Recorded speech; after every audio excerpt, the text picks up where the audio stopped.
بكرة الأربعاء 12/8 اليوم ده مش هيكون يوم عادي خالص، لأنه هنكون على موعد مع ليلة فلكية تاريخية فيها 4 ظواهر بتحصل في نفس الوقت. وركز معايا لأنه الفرصة دي مش بتيجي كتير. وأول حاجة وأجملهم هي زخات شهب البرشويات. تخيل معايا حوالي 100 شهاب في الساعة الواحدة، والسنة دي الحظ حلفنا لأنه القمر هيكون غايب والسما هتكون ضلمة تماما.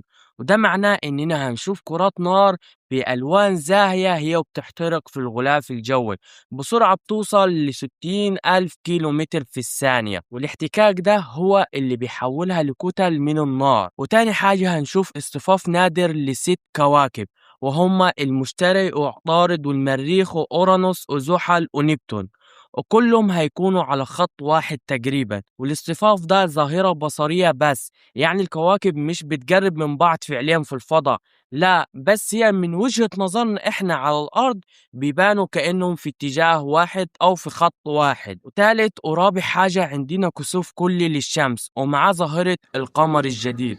القمر الجديد ده هو اللي مدينا الفرصة المثالية لمشاهدة الشهب في السماء.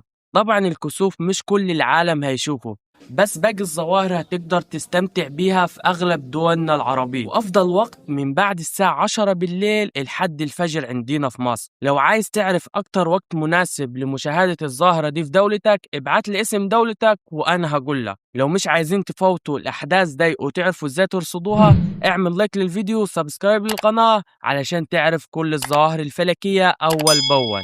وبس كده، سلام.